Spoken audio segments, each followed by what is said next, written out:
ভর সন্ধ্যায় ভয়ঙ্কর পথ দুর্ঘটনা। প্রায় আধ ঘন্টা ধরে রাস্তায় লুটিয়ে আহত ব্যক্তি। রাস্তা অবরোধ করে পুলিশকে ঘিরে বিক্ষোভ স্থানীয়দের। অভিযোগ কর্তব্যরত সিভিক ভলেন্টিয়ারের বিরুদ্ধে। শনিবার সন্ধ্যায় ধূপগুড়ির ঝুমুর সংলগ্ন এলাকায় রাস্তা পার হতে গিয়ে গাড়ির ধাক্কায় গুরুতর আহত পথচারী। পুলিশ ও দমকলকে খবর দিলেও অনেক দেরিতে আসে পুলিশ বলে অভিযোগ স্থানীয়দের। বেশ কিছুক্ষণ রাস্তা অবরোধ করে বিক্ষোভ দেখান স্থানীয়রা।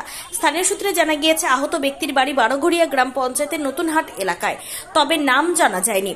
স্থানীয়দের অভিযোগ, ট্রাফিকের ব্যবস্থা থাকলেও কর্তব্যরত সিভিক ভলেন্টিয়ার ডিউটি না করে দোকানে বসে মোবাইল খোঁচাত, যার জেরে ভয়ঙ্কর দুর্ঘটনা দাবি স্থানীয়দের। এরপর পুলিশের গাড়িতে করে আহত ব্যক্তিকে আশঙ্কাজনক অবস্থায় উদ্ধার করে নিয়ে যাওয়া হয় ধূপগুড়ি মহকুমা হাসপাতালে। এরপর ঘটনাস্থলে আসে ধূপগুড়ি থানার বিরাট পুলিশ বাহিনী। পরিস্থিতি নিয়ন্ত্রণে এনে যান চলাচল স্বাভাবিক করে। এখানে পার হইতে এত অসুবিধা, সেখানে সিভিল এখানে থাকে কিন্তু সিভিলের কোনো দায়িত্ব থাকে না। আজকে কি ঘটনা? সিভিল এখানে দায়িত্ব নাই, চার দোকানে মিষ্টির দোকানে মোবাইল তারা নুটু খেলা। আজকে কি ঘটনা ঘটছিল? আজকে যে দুর্ঘটনাটা ঘটিল সেটা তো এখানে দেখাই যাচ্ছে। কিভাবে ঘটলো? রাস্তা পার হওয়ার সময়? রাস্তা পার হওয়ার সময়। কোথায় বাড়ি ওনার? এই লোকটার বাড়ি হচ্ছে এইখানে পার, এই নয়ার বড় ঘড়ি। কতক্ষণ পড়েছিল এখানে? প্রায় মোটামুটি 15-20 মিনিট পরে।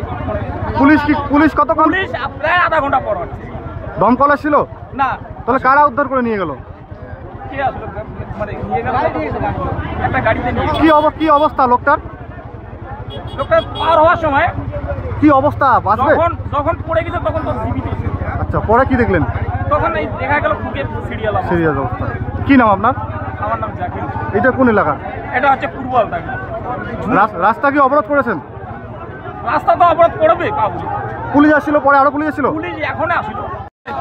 কি হয়েছিল দাদা? কতক্ষণ আগে ঘটনা? এখানে হচ্ছে আধা ঘন্টা আগের কথা। এখানে মানে পড়িয়েছে লাশটা। কতক্ষণ থেকে আমরা থানায় ছিল, আধা ঘন্টা ছিল এখানে পড়া। দমকল কর্মীরা আসছিল? কেউ আসে নাই। এখানে রোডটা ডিভাইডেড হচ্ছে অনেকদিন ধরে। আমাদের দাবি যে এখানে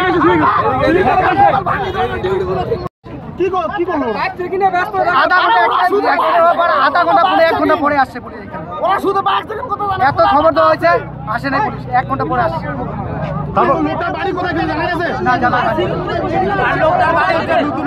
কারা উদ্ধার করে নিয়ে গেল?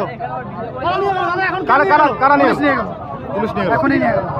1 ঘন্টা পর নিয়ে আসছে। আপনি ডিউটি পালন করেন না, পাশাপাশি দেখা গেলো যে আজকে একটা এই যে দুর্ঘটনা ঘটলো, আপনাকে টানা ইসরা করা হলো, এমনকি মারধরও করা হলো, মানে কি বিষয়টা কি? না আমরা তো এখানে তো একজন করে ডিউটি দেয়। এবার আমি তো এখানে দাঁড়ায় আছি, আমি একজনকে পার করে দিতেছি। একটু আগেই আমি দেখে আছি যে গাড়িটা আসতেছে, আইয়া ফট করে লোকটা আগাই গেল, গাড়িটা লাগাই দিল। এখানে তো আমাদের কিছু দোষ নেই, আমি তো একটা লোককে পার করে দিতেছি। এবার আমি তো একাই আছি ডিউটি এখানে। আপনাকে এত বড় একটা রাস্তা কি করে আমি এসে করব? আপনাকে কি মারধর করা হয়েছে? না, মারধর করে নাই। এমনি ওই পাবলিক উত্তেজিত হয়েছে যে কি করে ট্রাফিকের অন্য সময় ঠিক আছে। আপনার কি জামা টামা ছিঁড়ে দেওয়া হয়েছে? না, টানা ইসরা করে এমনি পাবলিক করতেছে। একজন লোক ছিল, করছে যে না এর তো দোষ নাই, ছিল ওইখানে, না থাকলে আমি গাড়িতে উঠছি, অ্যাম্বুলেন্সে উঠছি যে পেশেন্টটাকে নিয়ে যায়। আপনাকে নামানো হলো না পরে যে উত্তেজিত জনতা? মানে বলতেছে না, যাওয়া হবে না। তোমার নাম কি? আমার নাম সিরাজ। কি গাড়ি ছিল? কি কোন গাড়ি? ওটা ওই পিকআপের থেকে একটু বড় যেগুলো, ওইগুলো। কি নাম আপনার? আমার নাম সিরাজ মোস্তাক। মোবাইল দোকানের বাদশা দি শঙ্কর কমিউনিকেশন এখন আপনার শহর ধূপগুড়িতে মোবাইলের সাথে নিয়ে এলো ইলেকট্রনিক্সের বিশাল সরঞ্জাম। এখানে প্রত্যেক কেনাকাটায় থাকছে আকর্ষণীয় উপহার। মোবাইলের সাথে সাথে টিভি, ফ্রিজ, এসি সহ ওয়াশিং মেশিন সমস্ত কিছুই পাওয়া যাচ্ছে একদম সুলভ মূল্যে।